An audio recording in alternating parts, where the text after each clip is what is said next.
Welcome to Everett Horn Public Library's reading of Charlotte's Web by E.B. White. Chapter 10. Day after day, the spider waited, head down, for an idea to come to her. Hour by hour, she sat motionless, deep in thought. Having promised Wilbur that she would save his life, she was determined to keep her promise. Charlotte was naturally patient. She knew from experience that she waited long enough, a fly would come to her web, and she felt sure that if she thought long enough about Wilbur's problem, an idea would come to her mind. Finally, one morning toward the middle of July, the idea came. "Why, how perfectly simple," she said to herself. "The way to save Wilbur's life is to play a trick on Zuckerman. If I can fool a bug," thought Charlotte, "I can surely fool a man. People are not as smart as bugs." Wilbur walked into his yard just at that moment. "What are you thinking about, Charlotte?" he asked. "I was just thinking," said the spider, "that people are very gullible." "What does gullible mean?" "Easy to fool," said Charlotte. "That's a mercy," replied Wilbur, and he lay down in the shade of his fence and went fast asleep.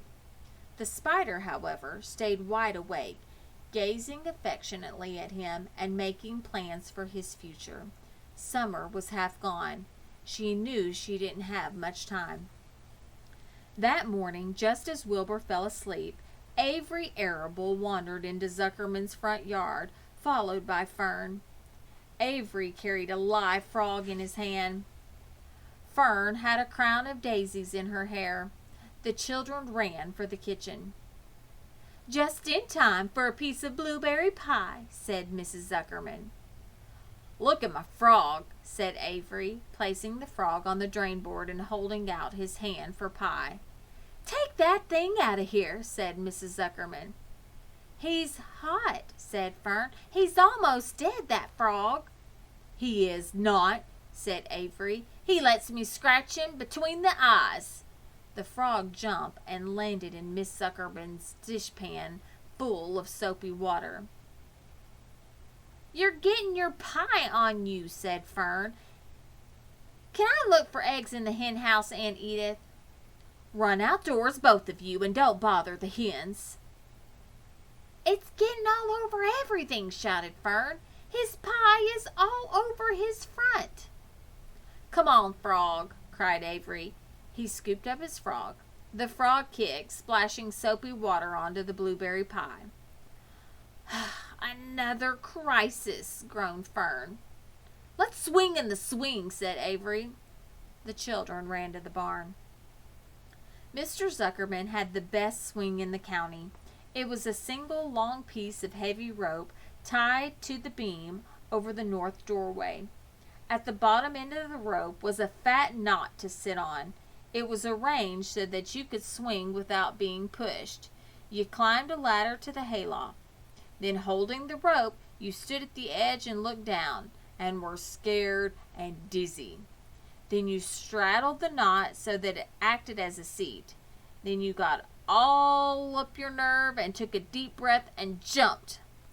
For a second, you seemed to be falling to the barn floor far below, but then suddenly the rope would begin to catch you, and you would sail through the barn door going a mile a minute, with the wind whistling in your eyes and ears and hair.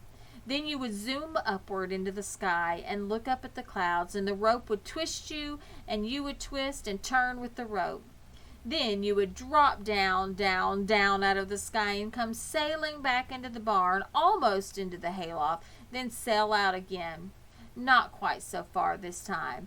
Then in again, not quite so high. Then out again. Then in again, then out, then in, and then you jump off and fall down and let somebody else try it. Mothers for miles around worried about Zuckerman's swing. They feared some child would fall off, but no child ever did. Children almost always hang on to other things tighter than their parents think they will. Avery put the frog in his pocket and climbed to the hayloft. The last time I swung in this swing, I almost crashed into a barn swallow, he yelled. Take that frog out, ordered Fern. Avery straddled the rope and jumped. He sailed out through the door, frog and all, and into the sky. Frog and all. Then he sailed back into the barn. Your tongue is purple, screamed Fern. So is yours, cried Avery, sailing out again with the frog. I have hay inside my dress. It itches, called Fern. Scratch it, yelled Avery as he sailed back. It's my turn, said Fern. Jump off.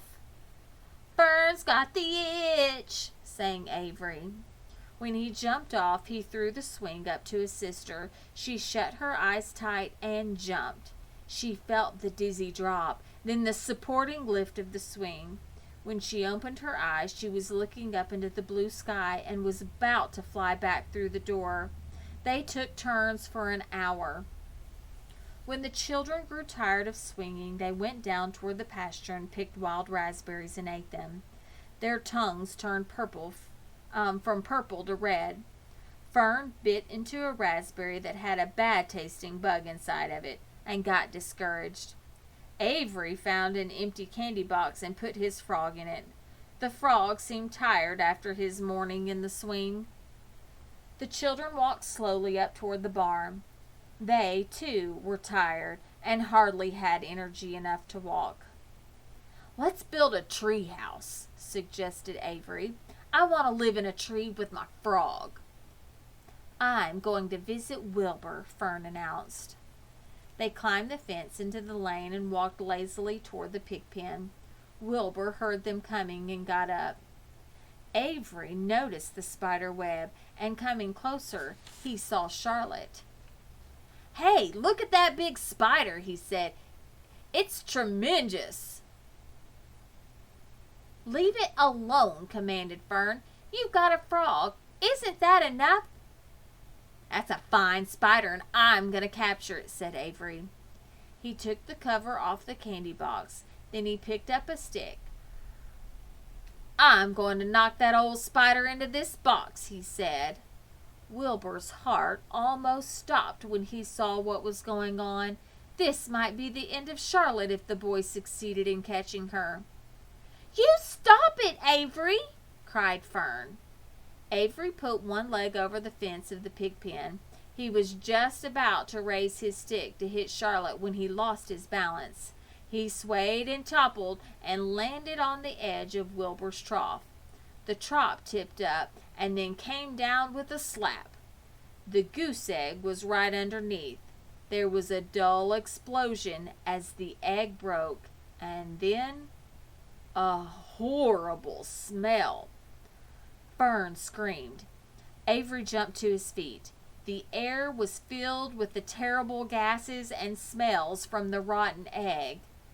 Templeton, who had been resting in his home, scuttled away into the barn.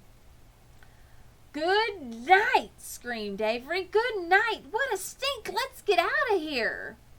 Fern was crying. She held her nose and ran toward the house.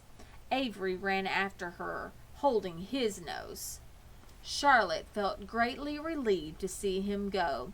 It had been a narrow escape.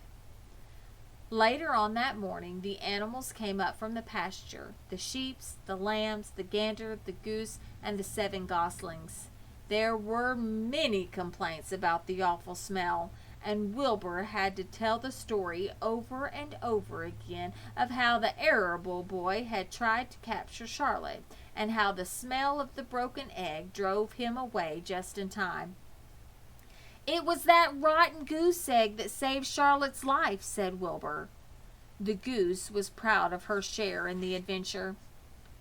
I'm delighted that the egg never hatched, she gabbled. Templeton, of course, was miserable over the loss of his beloved egg, but he couldn't resist boasting.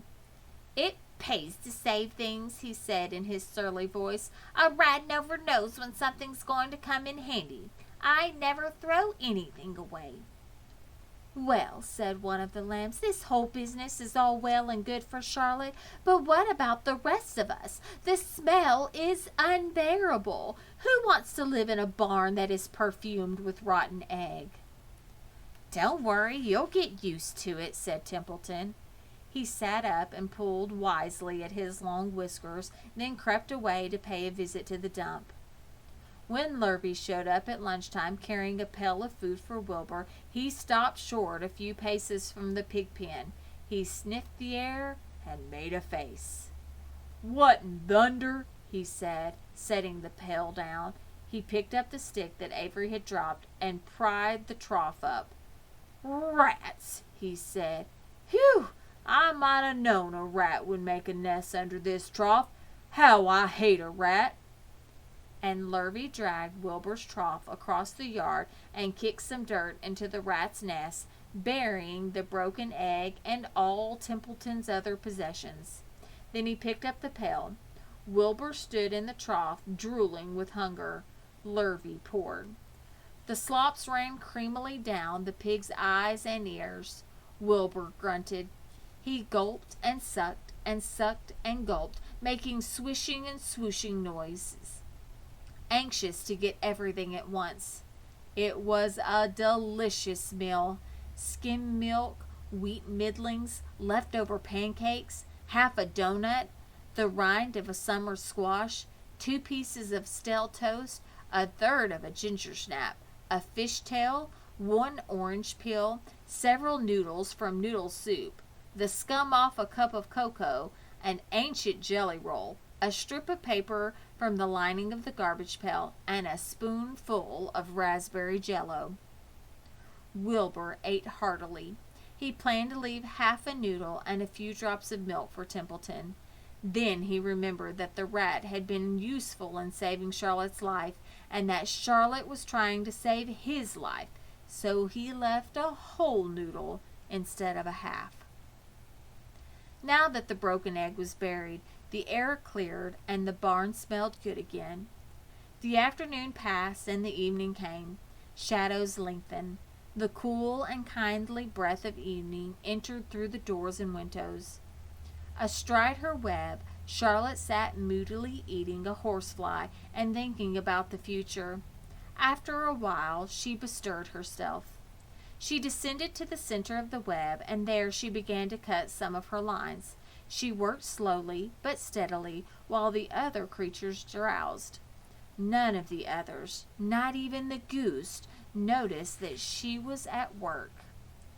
Deep in his soft bed, Wilbur snoozed. Over in their favorite corner, the goslings whistled a night song. Charlotte tore quite a section out of her web, leaving an open space in the middle. Then she started weaving something to take the place of the thread she had removed.